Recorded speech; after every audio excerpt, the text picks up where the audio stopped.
You cannot be serious! Now, Don, not often do we have people back twice on You Cannot Be Serious, but we think if people are interesting, everyone's interesting, incidentally, that we interview, but we thought we'd have a recap on well, he's a professor. I don't know if he's given himself that title or it was bestowed on him by his peers. Obviously it would be, but he can tell us that. I'll tell you who he is. His name is Professor Paul Taylor, and in case he doesn't know who he is, this is who he is. Paul Taylor is an accredited exercise physiologist and practicing nutritionist. He is the founder of Mind Body Brain Performance Institute, a former British Royal Navy aircrew officer. Paul is an exercise physiologist, nutritionist, and neuroscientist. That's who he is, Don. And he spoke about diet, wellness, health, overcoming pain, a whole lot of things. So what we might do, Paul, is welcome you to You Cannot Be Serious again, and maybe just give us a quick recap of what we spoke about the last time you were here and what's happened since. So welcome. Thank you, Sam. How'd I go? Yeah, very good. And it's good to see that some things are consistent, because you were swearing at inanimate objects the last time I was here and you just did it again. So I'm loving that. And we'll just clear up the professor. I'm an ex-adjunct professor at University of San Francisco, but I think the last time I became an honorary professor of the You Cannot Be Serious podcast. As I said last time, we're calling you a professor. We don't care if you're honorary or what you are. To us, you are a professor. We'll go with that. So the last time, just for a quick recap, we talked about a number of things that are important, what I call hormetic stressors. So these are stressors that at low doses are beneficial for us, but at high doses can kill us. So we talked about the importance of exercise, and especially as you get older, because it prevents 26 of the most common chronic diseases. And then just a quick recap on recommendations. I think everybody over 40 should be doing strength training 2 to 3 times a week. Something called zone 5 exercises, which where you go hard and get your heart rate right up. Do that once to twice a week, depending on the time available. And then your zone 2 exercise, which is really good for your mitochondria and your cells. That's the traditional cardio. Do that kind of 20 to 30 minutes once or twice a week. And that kind of covers all bases on exercise. So I would say, Don and Phoebe, that when you think that you should do exercise, people say, oh my God, I should be doing this for my health.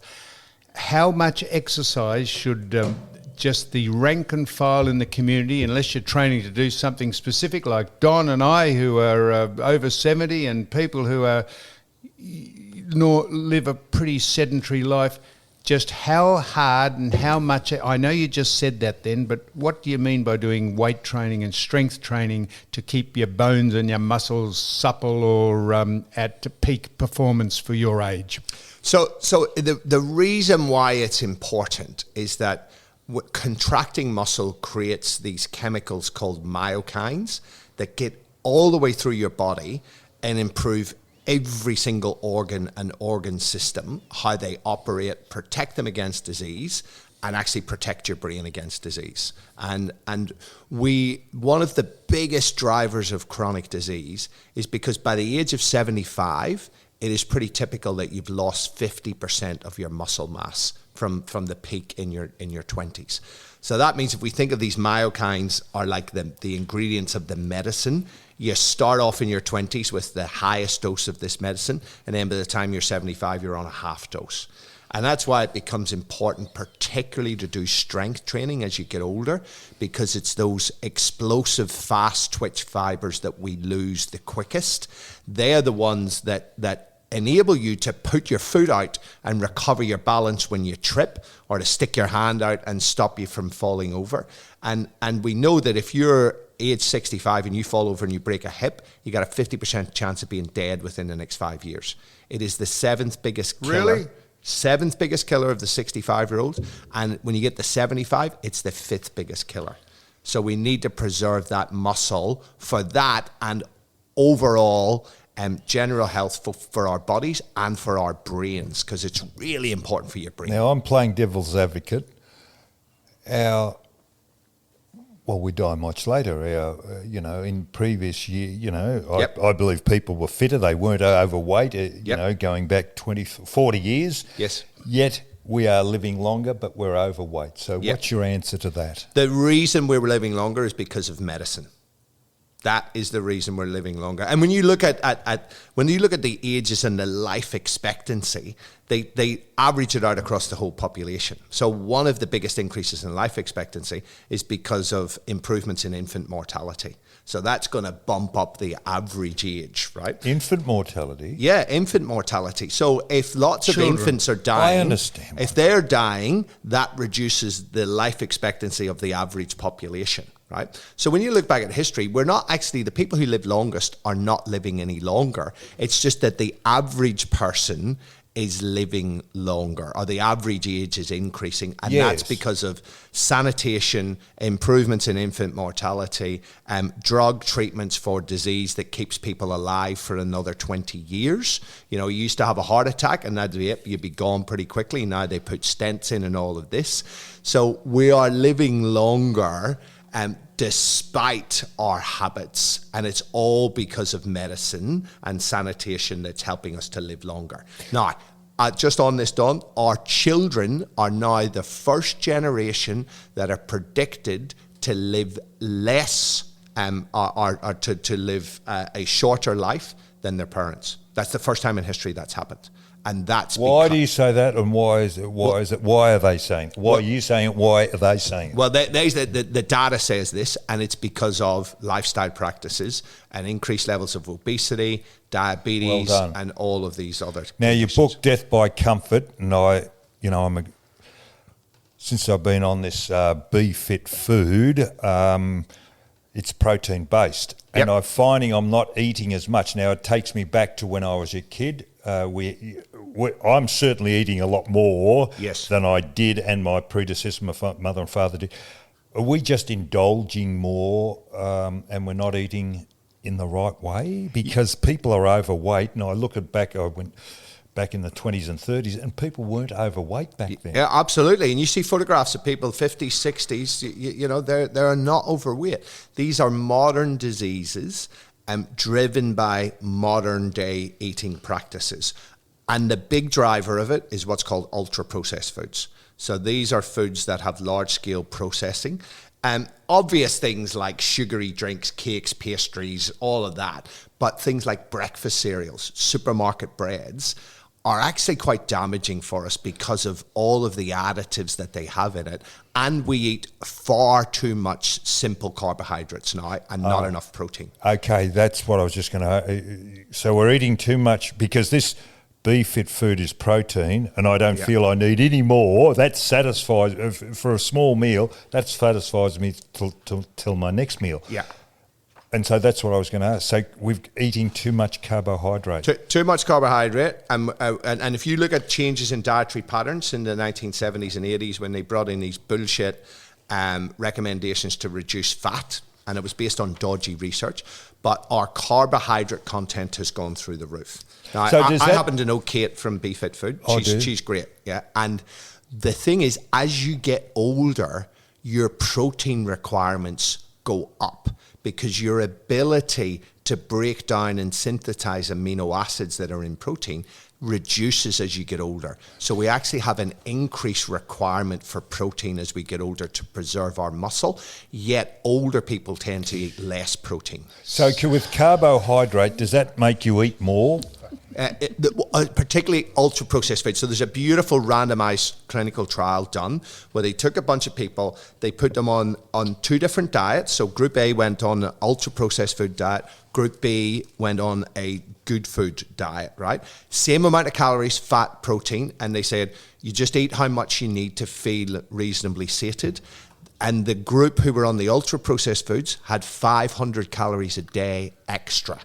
What happens is these ultra-processed foods, they actually hijack our brain's reward systems and make us want to eat more. And because they're empty calories, we need more of them. And especially when you have lower protein. So that wasn't in this study. This study, the beauty of this study is Group A went on the shit diet, Group B were on the good food diet, and then they swapped over. So that's the beauty of a study like this. And in both cases, when they went on the ultra-processed food diet, 500 calories a day more. That explains that 500 calories a day is more than 10 kilos of weight gain in a year for the average person. That explains most of the chronic disease, the obesity and diabetes and all of these things. So without living in a hermetically sealed environment, yes, that old slogan, everything is okay in moderation. Absolutely. Is it okay to drink alcohol, you've touched on the carbohydrates, to eat meat, to eat confectionery, I won't even bring the cigarettes up because that's no one would concede that. But what about fast foods? Is it okay occasionally, without living and tormenting yourself just to get through to live to 100, without enjoying yourself? Is it okay to do any of that? Yes, I have the 80-20 rule, right? So I talk about a low HI diet. A previous guest of yours, Dr. John Tickell, I think he coined the phrase and I love it. HI stands for human interference. Basically, if you're looking at a food and you can see it's been alive recently, minimally interfered with, eat it. It's fine. Don't worry about the bloody fat, the carbs, the proteins. Yep. I think that goes with the 80-20 rule. About 80% of stuff that you eat should have been alive recently, stuff that your grandparents ate, and then your 20% is your treat food. So for some people, that's chocolate, ice cream. For other people, it's burgers. And I say choose your 20%, but actually buy the best quality that you can buy of your 20%, right? And really enjoy your treats, because we all need to live. And we know that when people are too restrictive, that's actually not good for their mental health as well, right? So a little bit of alcohol. But for me, it's alcohol, it's dark chocolate, and cheesecake, right? So they're the three things that life would not be the same without. For other people, it could be fast food, it could be other things that they like. So choose your 20%, choose it wisely, and buy the best quality that you can afford for your treats. So when you were an air crew person at the Royal Navy in the United Kingdom, yes, you studied, did you not, how to overcome pain and how to minimise the effect of trauma. How do you do that? And I know that, I think I know that you have become an advocate for jumping into a bath full of ice and becoming an ice bath fanatic. Yes. Or have I got that out of... No. So I went through combat survival and resistance to interrogation training, which was 10 days of pretty hardcore stuff that they're not allowed to do anymore. But it's basically what the military call stress inoculation training. Hang on, you said they're not allowed to do it anymore. They're not allowed to do it to the levels that we did it. Why? Right, because of health and safety. And Paul, was that with the British forces? That was with the British. But there's now an inquiry going on about the Australians and some of the stuff that they did in a very similar Can course. you explain what you go through?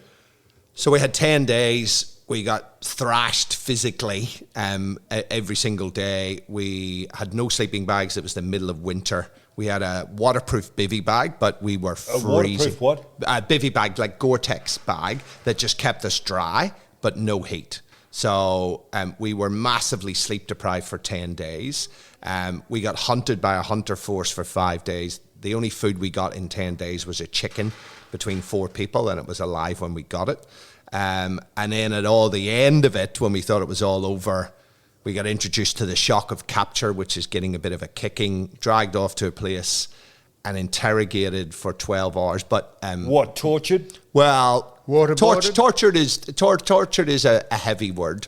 We were put in stress positions. You know, I remember the photos of Abu Ghraib back in Iraq, where they were all in stress positions, and stress positions are horrible. What are stress positions? So it would be, for instance, standing with your hands up against the wall, a couple of paces from it, leaning against the wall and having to try to stand there for 20 minutes, right? Or sitting cross-legged with your hands behind your head and having to sit upright for 20 minutes, or lying down on the ground flat, straight, and being there for hours on end, right? So it's stuff that creates physical pain and discomfort and stress. So We were hooted. We had white noise playing at the volume you'd hear music in a nightclub. So all this sensory deprivation and sensory overload and physical stress to break you down mentally and emotionally. So is the primary idea of that purely that if you're captured, you don't give up secrets? Exactly. So that it's that you can resist interrogation as long as possible, because information is very timely on the battlefield. When can't you? They realize you will break. Everybody is going to break, right? Waterboarding? But waterboarding will break people. Absolutely, waterboarding. That's breaks when they people. put It's a cloth horrific. over your face. Yeah, and they tip water into your put mouth. you on an angle and they tip it into your mouth and you feel like you're drowning, and it's horrendous. Now, we didn't get waterboarded, but Why didn't you? I think they viewed that as a bit extreme, right? So that's what the enemy would do. That's what the wouldn't enemy they? would do, for sure, for sure. There's pretty horrible stuff. So, but this is stress inoculation training. So they inoculate us. It's like the vaccinations, right? I know it's a bit topical in here, but you get a dose of this so that you can respond to it better when it happens for real. So we're being inoculated against stress. And that's the premise of my book, is that we are avoiding stressors like exercise, cold exposure, heat exposure, hunger. These are stressors that actually make us stronger. And modern life is not completely devoid of them, but we do it a lot less. So what's the idea of getting into a bath full of ice? So this is a bit of stress inoculation training, right? So all of these things, exercise, cold exposure, heat exposure, discomfort, actually enhances your ability to tolerate discomfort. And we see that people who have a wide range of psychological disorders often have low levels of discomfort tolerance, right?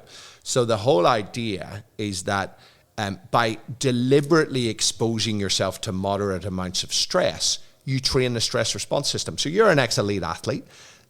When you went through training, the reason you got bigger, faster, stronger was because of the stress of the exercise. And then your body recovered, yes, and your muscles became bigger, faster, stronger. Without that stress stimulus, you don't become bigger, faster, stronger, right? So it's adaptation to stress.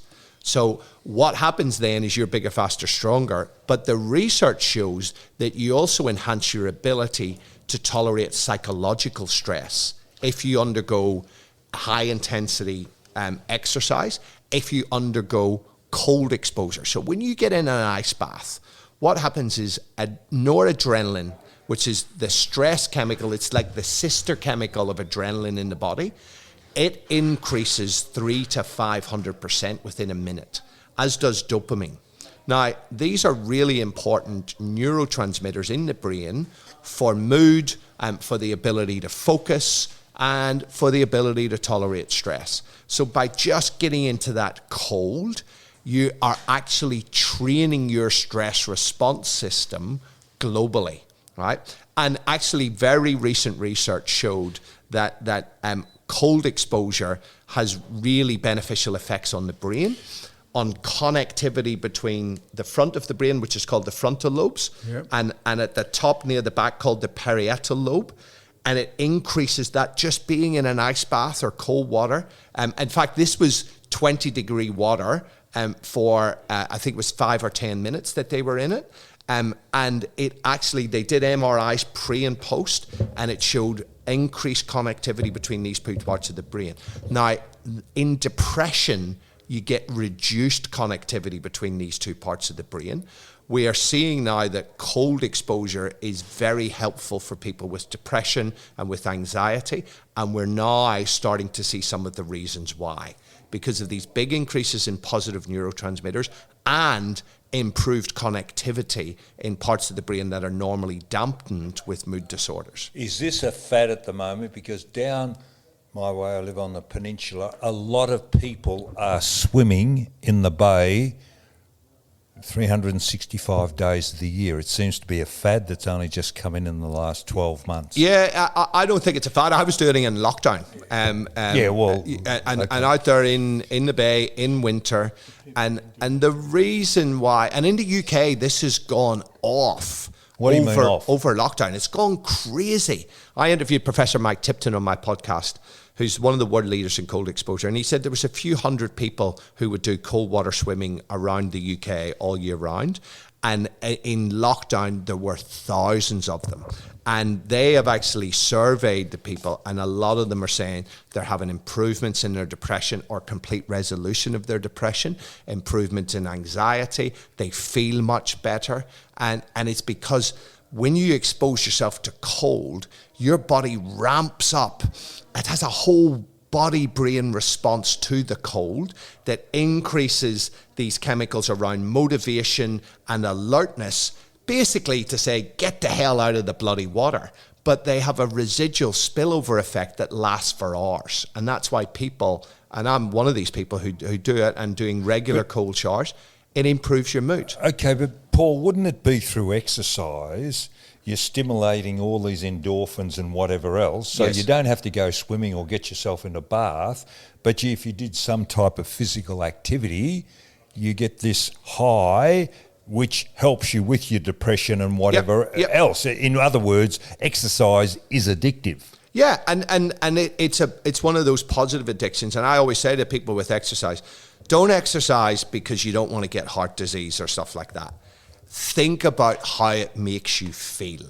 But right? that only lasts for half an hour after exercise, doesn't it? That high that you get after exercise. Oh, I would say that the research is saying there are long-term changes in the brain. There are chemicals such as BDNF that are released in the brain that help you grow new brain cells and protect those brain cells and help with connections of those brain cells, help with learning and memory, and a whole host of mood-enhancing chemicals that actually persist. And there are changes in gene expression from exercise that last for more than 24 hours. So if you're doing it, that my take for people, don't do it twice a week, 1 hour. Do a short bit of exercise every single day. So, Professor Paul Taylor, if I could ask you about Fiona Byrne, who I've got a feeling, I'm just stand corrected. Oh my God, yes. No, I'm not sure you do a lot of physical exercise. She walks, she's a walker. I just said I'm not sure if she does a lot of physical exercise, but she would represent 90% of the community. What possible advantage would Fiona Byrne get out of getting into an ice bath and then getting into a hot room or a sauna and then getting back into the ice bath? Is this take the place of doing actual physical exercise? Okay, Paul, could I just jump in here? Sure. I would just like to own this statement of Sam's. I am not an elite athlete. I am what you would call a plus size model, and I don't even run for trams. So I'm happy to be old and quite fat. So and female. So if you could give an answer to what I would say, I'm a fairly average person. If we could address the answer to the average person. Yeah. So and also, actually, can I jump in there? The starting point, because one of the things I find with a lot of conversations about exercise, and I hope people who are listening sort of don't mind me just generalising here, it's easy to hear what we should be doing. But the challenge is getting started. Absolutely. And a lot of podcasts, a lot of experts, they're talking about this, that and the other. Most people just need a pretty basic starting point, because that's the challenge. Getting started is the challenge. Yeah. So it's a great point. And Fiona, you do represent most of the population. We know that most of the adult population does not meet the minimum activity guidelines, right? So what I would say, and I would be sitting down with Fiona, and part of my behavior change model, which we can talk about in full, I talk about the easier model. That's a mnemonic. The E stands for explore your reasons why it's important, right? Anthony Robbins says, find your why, you'll find your way. He stole it from the German philosopher Friedrich Nietzsche, who said, he who has a why to live can bear almost any how. So it's about sitting down and going, okay, let's explore why exercise could be important for you.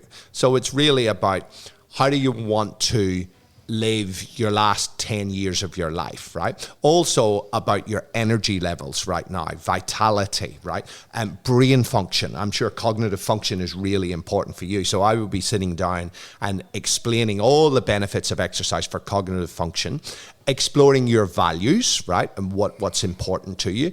And then linking that to exercise and all of the benefits that you're going to get for your physical and your mental health, both now and in the future. And then we'd be saying, okay, so what do you do now? And you said you go for a walk. And I'd be saying, okay, maybe for the next month, we do a little experiment and you go out for a walk, whether it's after dinner, but you're going to do a couple of Ks of a walk, but lampposts are key. So between the first 2 lampposts, you're going to walk normally. Between the second 2 lampposts, you're going to walk as fast as you possibly can. Then you're going to walk normally. Then you're going to walk fast, right? And for the first week or two, if you're not, and maybe somebody who's even less active than you, they will be blowing out their arse doing that, right? That will be hard, right? Particularly the first few sessions. But after a month, you're going to come to me and go, Paul, that was really hard at the start. Now, I'm actually finding it quite easy. And I'm going to go, awesome.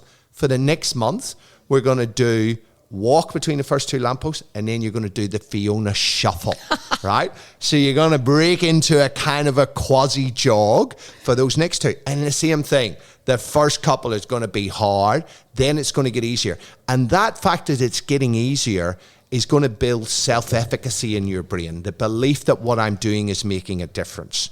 You're going to start to feel some of those benefits. And then you might come to me and go, okay, I'm in. What else now? And then I'm going to say, we need to start lifting some heavy shit, Fiona, because osteoporosis is a bitch, particularly for older females. And we don't want that, do we? And we'd have a discussion about that. You'd probably agree.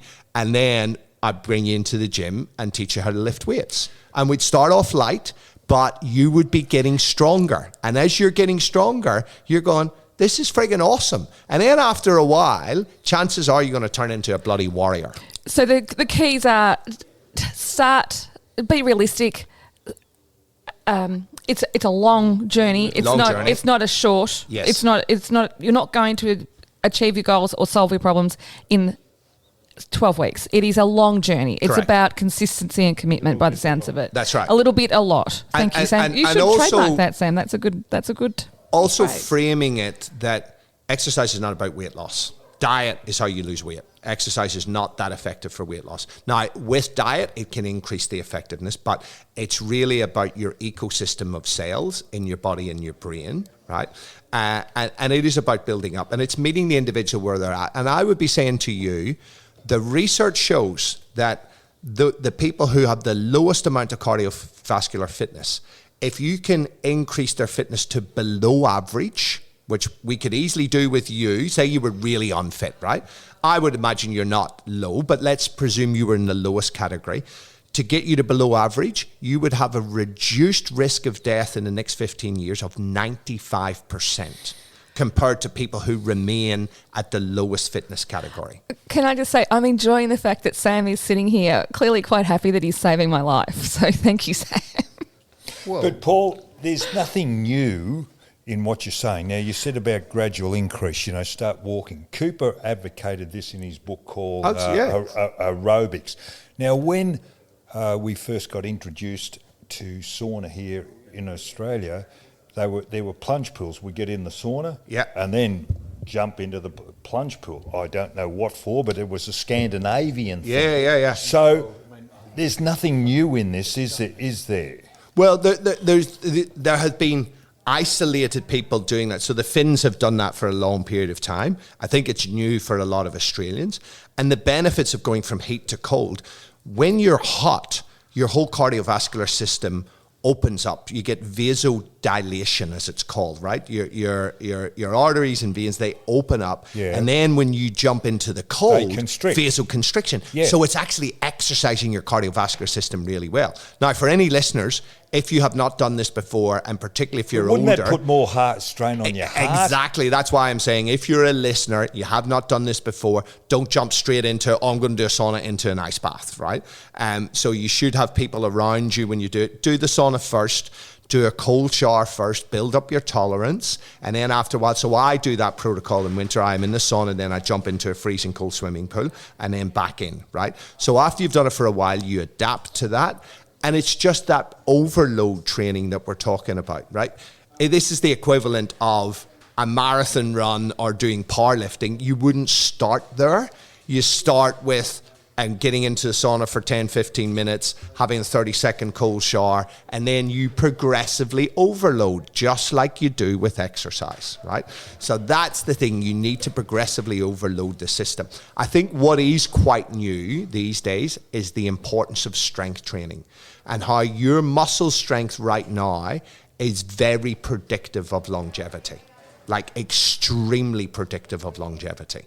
So the stronger you can get going into older age, the better. But so hang on, you're talking about weights. Is that for the bone or for the muscle? Both. Both. And the brain and your organs, right? Because when you're doing strength training, you're releasing these myokines that is basically medicine for every organ and organ system in your body and your brain as well. It's important for mood, for motivation, for focused attention, for overall cognitive function, and the function of all of your organs and your muscles and your bones.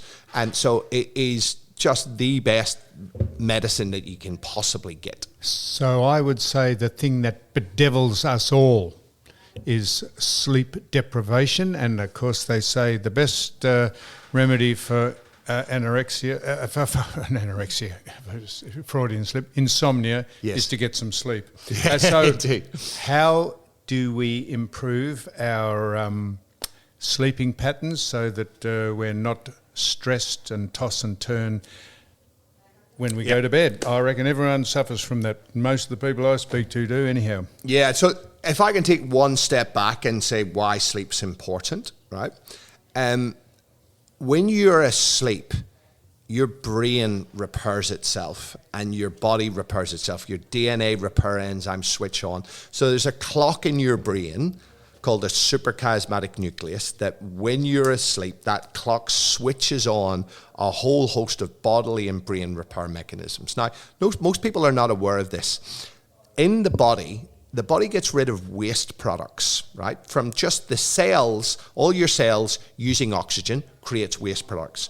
And other cellular processes create waste products, and we use our lymphatic system to get rid of that, right? The brain doesn't have a lymphatic system. So researchers for decades were just completely confused. How does the brain get rid of waste? Because neurons produce waste by aerobic metabolism. Some genius injected a radioactive tracer into brains and looked imaging when they were asleep. They did it in animals first and then in humans, and they found that your cardiovascular system in your brain is different to the one in your body. Hang on, the cardiovascular system in your brain. Yes, so when I say cardiovascular system, that's your heart, your arteries, your veins, right? So you've got arteries and veins in your brain that bring blood in and take it back out. Yeah. And in the body, that's a one-way highway. The blood flows inside those veins and arteries. Yeah. In the brain, at night, your brain cells shrink. They dump their waste products into this extracellular matrix, and those waste products get to the outside of your cardiovascular system, and it's a two-way highway in your brain. Blood flows in, and waste products flow out. Now that is frigging amazing, right? And it comes to the nearest lymph node in your neck and dumps all of its waste products. So what about the artificial aids that get you to sleep, like sleeping tablets? And is that deleterious to your health, or should you try and just for most of the time just try and go to sleep naturally? Sleeping tablets are not good. And particularly in the long term. They were never meant to be long term. It's actually not the same brainwave patterns as normal sleep, right? So, and it's been shown to be disruptive in the long term. So I'm going to give you some sleep hygiene tips, and then we'll maybe talk about some supplements that people could use if they really struggle. So I've got a number of things. Oh, and by the way, just to round this out, people who have chronically poor sleep, live shorter lives, have a significantly increased risk of Alzheimer's, other forms of dementia, heart disease, obesity, diabetes, certain forms of cancer, poor performance. And for the gentlemen who are listening, after about 2 to 3 nights of bad sleep, your balls shrink. My God. That's my problem. Yeah, that's right. We haven't got any. And your testosterone is... We are eunuchs. Doc, Professor, what is the ideal amount of... I know, just realistically, the ideal amount of sleep someone should have? Yeah, look, it changes for age group. Young kids obviously need more. For adults, 7 to 8 hours, right? Some people can get away with a little bit less. And as you're older, generally people have a little bit less sleep, right? That does not to mean that they need less sleep. But for me, the 7-hour rule, right? Different people have different recommendations, but for me, you should be aiming for 7 hours of sleep a night, right? So, But isn't sleep a habit? I would say the practices, the sleep hygiene practices are a habit. Sleep is a result of those practices that you do. Give us a quick rundown of sleep hygiene tips, because that's actually a really interesting topic. Yeah. So one is caffeine. So for me, caffeine is actually a brain stimulant. They give it to fighter pilots in times of war to keep them awake, right? It has a half-life of about 6 hours. That means for the average person, you drink a cup of coffee, 6 hours later, half of it's still in your system. So just a quick version of this, 250/8. No more than 250 milligrams, which is about 3 cups of coffee throughout the day, and try to be done 8 hours before you go to bed, minimum, right? So generally noon, 2 o'clock, kill the caffeine. Now remember, it's not only coffee, it's tea, energy drinks, diet drinks, chocolate, all have significant amounts of caffeine in them. So that's one. The other one is alcohol. What we know is caffeine inhibits stage 4. So even if you can get to sleep, and there'll be people listening to this going, I can have an espresso and go straight to sleep. Yes, you can, but your time you spend in deep sleep, stage 4, where all the repair happens, is reduced if you're drinking caffeine, right? Alcohol inhibits REM sleep, rapid eye movement, which is dream sleep. So Dutch researchers showed that if you minimize dream sleep, people get anxiety. This is the only time in your life that the brain blocks stress hormones. Because what happens when you're dreaming, you're replaying the day's events over in your brain, and it's deciding what to store as a memory. And so if you remember that stressful thing that happened that day, so Sam, you're remembering your interaction with the computer, it's going to wake you up and go, Jesus, what are you doing asleep? So it blocks stress hormone. And what that does is it's like therapy for the brain. So I'm just reminded why we've had you on twice. Might get you on every other week because this is fascinating. So please don't think I'm being provocative or stupid. Yes. But so you mentioned the fighter pilots take caffeine. Would the next level be taking cocaine? And what about mushrooms? They say mushrooms now send you into a psychedelic pitch and can give you a whole new look on life when you're under the influence of them, or are we starting to just be ridiculous now? Well, we're getting into psychostimulants. I'm not advocating any of that. No, but we're getting into the world of psychostimulants. So caffeine is a psychostimulant. Alcohol is a psychostimulant. So is mushrooms, so is ketamine, so is cocaine, so of all of these drugs. They are psychostimulants. So they change the way that your brain perceives reality. Caffeine just happens to be the most widely used legal psychostimulant in the world, and followed by alcohol, right? So, and that whole thing is probably a conversation for another podcast, because there are apparent therapeutic uses of some of those psychostimulants for people with PTSD. But again, another conversation. So if we want to come back to sleep, finish off the sleep hygiene. Yes. Routine is really important. This is how most of us screw up our sleep, because we go to bed at different times and we wake up at different times. That changes your circadian rhythm, right? So the brain gets confused. We want a regular circadian rhythm, and sleep psychologists will say this is the most important thing. to try to wake, even more important than going to bed at the same time, is waking up at the same time, even on weekends. What about a nana nap during the afternoon? There are a huge amounts of emerging benefits about having a short nana nap. The research would say try not to do it after 3 p.m. and try to keep it in that 20 to 40 minutes. Oh, yeah. And it can be really beneficial for you, particularly as you get a little bit older, right? So that's one thing. So I talked about the routine is really important.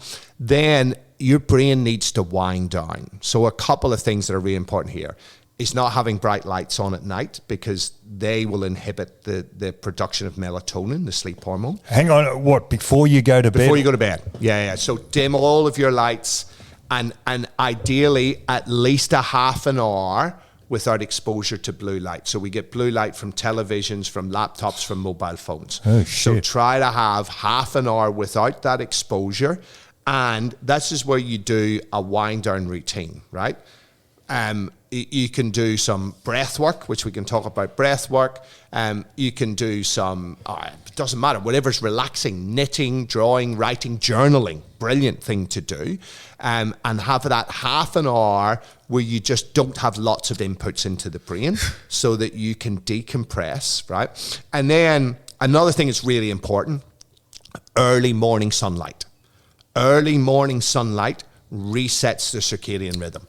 And I always say to people, try to get out into the sun for at least 2 minutes if it's a bright day. If it's a dull day, 8 minutes, especially before you have your first cup of caffeine, because caffeine will compete for docking on the adenosine receptor, right? So we want that natural sunlight first thing in the morning is really, really critical. So that means sleeping with your blinds up.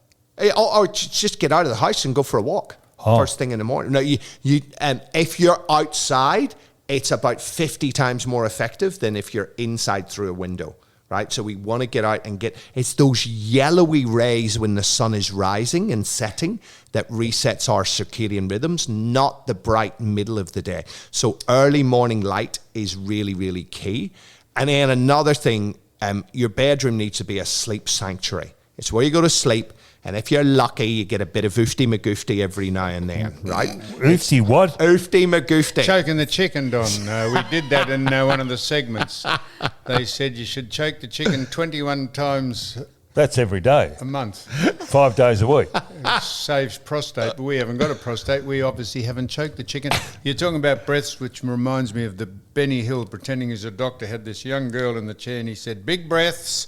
And she said, yes, and I'm only 16. Doc, I'm calling you a doctor, Professor. You've got a book out called Death by Comfort, How Modern Life is Killing Us and What We Can Do About It. It's available everywhere, and we would suggest, would we not, Don and Fiona, that if you want to just recap on everything that, and maybe a little more than Professor Paul Taylor has said, Death by Comfort is a vital compendium to have in your bookshelf, Don. You got anything else you'd like to ask the doc that might be sensible? Well, I just think it's a very apt title because as I said to you, I went back, I look at old photographs, I look at the way people used to live, and I think we've become a very sedentary society. I mean, it was very manually orientated. We a lot of people worked on farms in the old days, and yet their physiques were fantastic. They weren't overweight, but I just think society's become very, very decadent. And I sit and have coffees, and I just do not understand, the big heifers that walk by in their tights and whatever That's else. men and women. That's basically everyone. women. Thank you, Don. I'm trying to tidy this up so that we don't embarrass Paul. Everyone who is overweight and in tights can be men and women, and anyone else that likes to signal that they're anything else. So, Don, I'm sure we had great reaction to Paul Taylor the last time, and I'm sure we'll have it again. So thank you very much for coming in and being part of My pleasure. You Cannot Be Serious. Professor, oh, fuck me. What? Go on. I'm going to ask him off here. Well, ask him on air. Okay, Fiona's sitting here on the me right, alone. and she wrote a story, and this fascinates me. You're talking about the cold bath. So, John Van Wees Yes. is going to swim in the Loch Ness Channel. Yep. And is there a difference in the temperature in Loch Ness Channel in comparison to, say, swimming in the bay? He's doing ice baths and whatever else. Is he going to make it, and how challenging will this be adapting to the cold? Is it colder at Loch Ness? It is colder at Loch Ness. Having lived in Scotland, I can tell you it is colder at Loch Ness, significantly colder than it is in the bay in winter. He's doing all the right things, and I know John Van Wees, he's a legend, as is his sister Tammy, who also swam in Loch Ness. But that cold adaptation process is really, really important. What happens is the more often you get into cold, you do develop that tolerance for cold. So John is doing absolutely the right training, and knowing John, there's not many people with more mental strength than he has. No. And that's because he's had a lifetime of stress inoculation training. Right, this shit doesn't happen by accident, and maybe for my closing statement, I'll close with the words of Epictetus, the Stoic philosopher, who said a couple of thousand years ago that we should all undergo a hard winter's training and not enter in lightly for things for which we have not prepared. And he was talking about life, and I think we need more stress inoculation training, starting with our kids. Rather than pampering and mollycoddling them, we need to be doing more exercise, we need to be teaching them stress management skills, and we need to be exposing them to moderate amounts of stress so that they can build up a tolerance. On the off chance that Don won't interrupt Fiona Byrne, I'm going to get her to close this off. Well, thank you, Sam. Paul, thank you for joining us. Fantastic conversation, lots to take away, and a great book to read, Death by Comfort by Paul Taylor. Thank you. And if anybody's interested, I also have a podcast called The Mind, Body, Brain Project.